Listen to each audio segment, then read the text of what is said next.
Hello everyone, welcome back to another episode of r/ProRevenge. In today's episode, don't want me to fix the servers? Fine.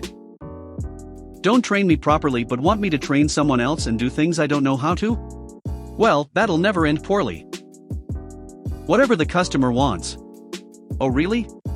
Okay then, it's your loss. Before we get started, make sure to subscribe so you will never miss a video. So let's get started. Don't want me to fix the servers? Fine. I saw a similar post on here and wanted to share my own story. Note that there really wasn't much maliciousness here, but I did have to comply with policy or be out of a job. Background: sometime around 2000, I worked for a major finance/brokerage company in the IT department. I worked the overnight shift alone and, among other things, my responsibilities included monitoring of the company's most important servers, including the trading servers, as well as performing almost all repairs on these servers since my shift was the least impactful on business. These servers were how every trade from every broker worldwide was processed on behalf of clients. We had 8 servers all behind a load director. For those non-IT people, think traffic at an intersection with a cop letting vehicles know which way they can go. At the time, I reported directly to one of the assistant vice presidents for IT. Cast is simply me, Don, AVP, and Kathy, VP. So at some point doing my job, I begin to notice issues with our trading servers. I determine the cause, come up with the plan to repair the failing parts. On the first night of the week, I will take down 2 servers, repair them, bring them back up, and put them back behind the load director. I will repeat this for the next 3 nights, allowing all 8 servers to be repaired with minimal impact, and have the last night of the week in case anything goes the way of the toilet.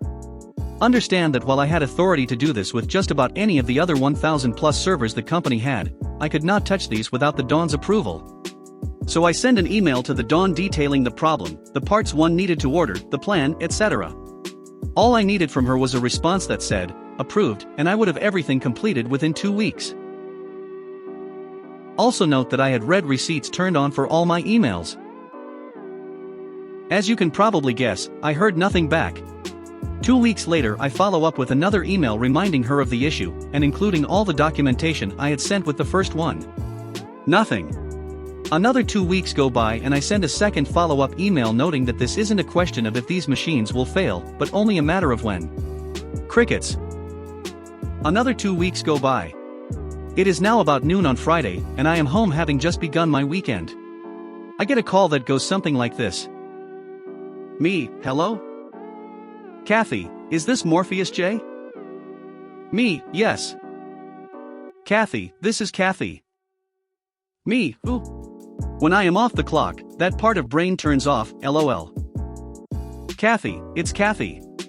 Your boss. Me, OHH. Heya Kathy. What's?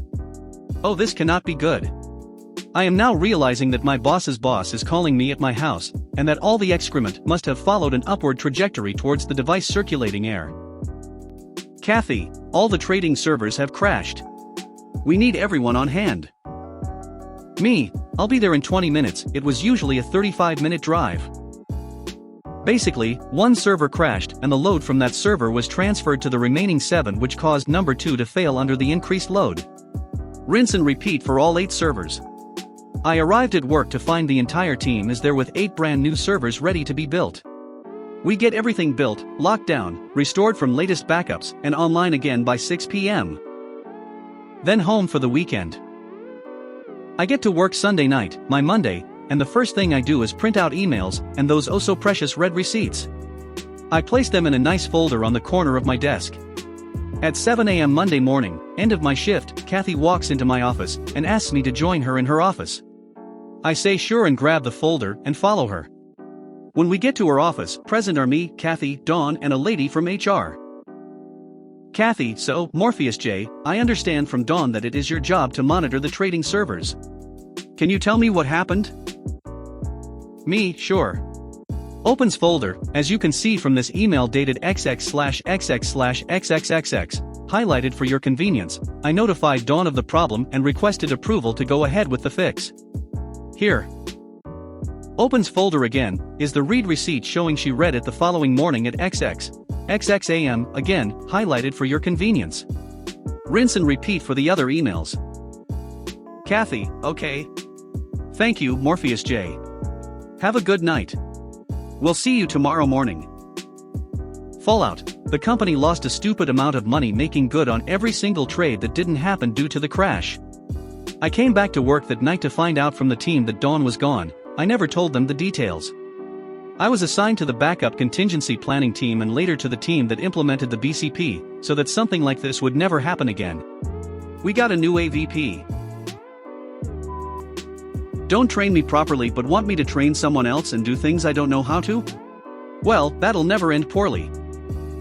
So this happened about a little over a year ago. I was living on my own for the first time, while going to school, and was struggling to get by after depleting what I had left from student loans. I started handing out resumes and filling out applications, and got a job at a chain drugstore. My manager was a really good guy. He's in his late 20s, and from what I gauged during my time there, it was more inexperience than anything else that led to my undesirable instances working there. During the interview, he lets me know that they'll have me starting out as a post office clerk, because it's the hardest to learn, and that he wanted every employee, new or old, to learn it at some point.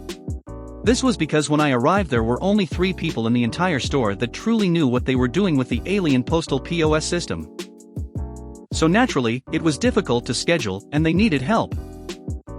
The problem with working at the post office is there are a bunch of things that are very simple to do, but there are also many things that aren't, which have tons of options and menus and specifics, and it's just a lot when you start to learn it.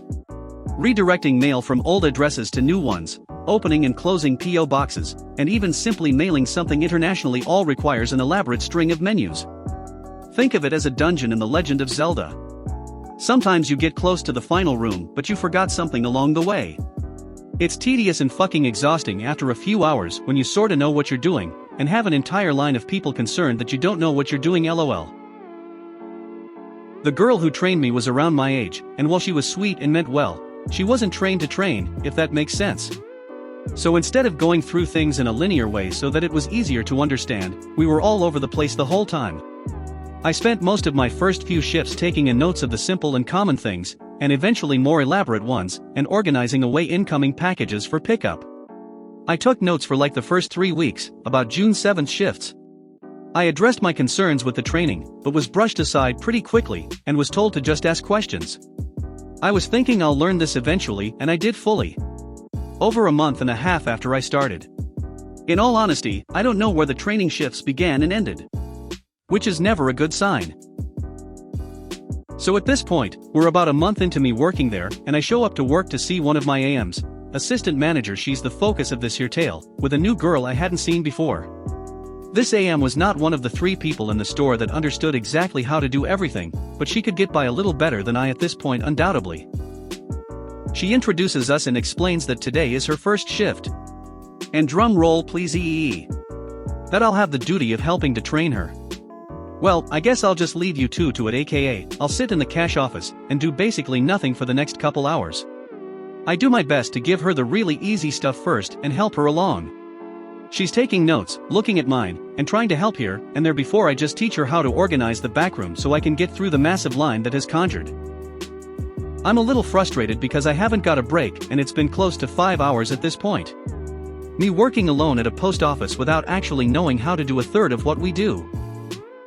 A woman comes in after the line disperses and explains she wants to send some gifts to a friend in France. She takes out an Apple Watch, a piece of clothing of sorts, and something else with decent value that escapes me at the moment. Anyways, we find an adequate box to ship it in, and we get the address on it. Alright. So let me look like I know what I'm doing until I don't. And let me go ask my manager. I find AM in the break room, which is where I probably should have been instead. AM, what did you need? Me, yes, so, I haven't done a whole lot of international shipping, and this woman is sending out some pretty expensive things to France, so I don't want to make a mistake. AM, well, nobody else is here that can work there. And I'm on break right now. You've been here for a couple months, huh? Asterisk, so you should be able to do it by now. Me, well, I've tried writing down notes and I've been doing transactions on my own a lot more. It's just that there's a lot of stuff to learn, so it's hard to get it all in up there, you know? AM, You just need to go through it slowly. I sigh and go back as I'm too tired to do anything but just get it over with. I asked the lady if she wanted to maybe come back tomorrow, as I was somewhat new, and may take a bit of time to make sure everything is done properly, hoping she would agree. She didn't and explained she didn't really have the time and wanted to do it now. Totally understandable, and I felt bad, but what was I to do? I just tried my best. What I haven't mentioned to this point is the wild amount of custom stuff and different form types we have in our drawers under the POS. I didn't really have the hang of which form was which for methods and duration of shipment. I deliberated with inner monologue and thought I had found the correct form and proceeded to have her fill it out and finish a transaction that I was not supremely confident in. AM finally shows her face a little later and asks me about it. I more or less just give her a thumbs up. I finally get a break a couple hours before my shift ends, and thankfully the rest of the night is dead, and I teach the new girl cash out and leave. Somewhere around 3 weeks later I get into work after having a couple of days off. Trainer girl is there. She asks me about a woman who wanted to ship some expensive stuff to France before I explained that there wasn't anyone here, and AM pretty much stuck me with it.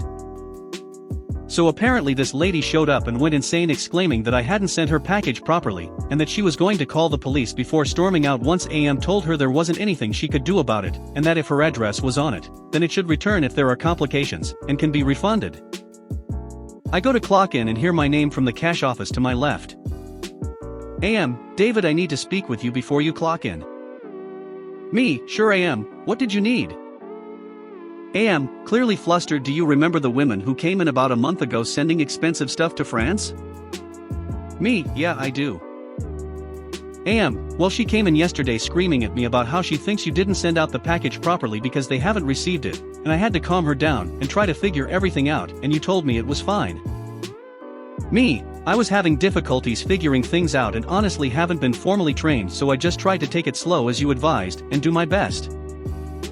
AM, no she fucked up, well at least it's sorted out and she didn't call the police. I clock in while chuckling in my head and get onto my duties as a postal clerk. Whatever the customer wants. Oh really? Okay then, it's your loss. Hello Reddit. When I was younger, I used to work for a diner. I would like to think I was a good worker and looked out for the interest of the business over the customers, because sometimes the customers demand ridiculous things that are not on the menu, or things the restaurant will definitely lose money on. Anyway, so at this diner we used to make fresh juices, which was a big craze at the time, everyone trying to juice and be healthy. The boss was in deep debt, so he was always kissing people's ass to keep the business going. One day this lady notorious for being a pain in the ass walks in and says she wants to try a fresh juice because she started working out blah blah blah. So I said okay, no problem, what would you like in your juice? She replies, I want a juice with only spinach. I said I'm sorry, but that's not possible, she insisted, and I refused. She walked away upset. Before you ask, for those of you who don't have experience juicing, I can tell you that making pure spinach juice is a bad business decision on the restaurant's part, because it takes a ton of spinach to make a 16 ounces glass of juice. I'm not exaggerating. It would take me 3 huge bags that could make maybe 10 salads a piece just to make one juice. So that's 30 meals consisting primarily of spinach just to make one juice cup. So anyway, next morning my boss come in and says to me that the lady was complaining about me and saying that I refused to serve her. So I tried to explain to him, but he stopped me and said that whatever the customers want is what I should give. He pretty much said, you're here for a certain job, if you don't want to do it, go home. So I said fine, you're the boss. She comes in later that day and asks for an all spinach juice. So I do as I'm told. I went to the basement, got 3 supersized bags of spinach, and started to throw them in the juicer by the fistful. As I'm about to finish, my boss is coming upstairs and sees what I'm doing and immediately flips the F***ck out. What the hell do you think you're doing? I said exactly what you told me to do, to make the juice for that crazy lady. He says, are you F***king stupid, look at all the spinach you're wasting. Me again, well I tried to tell you, but you didn't want to hear it. He ended up banning the lady from the restaurant entirely. And I was happy he felt as frustrated as I didn't when he scolded me for refusing something which was in his benefit. If you made it to the end of the video, thanks for watching. Don't forget to like, subscribe and share, and we will see you in the next video.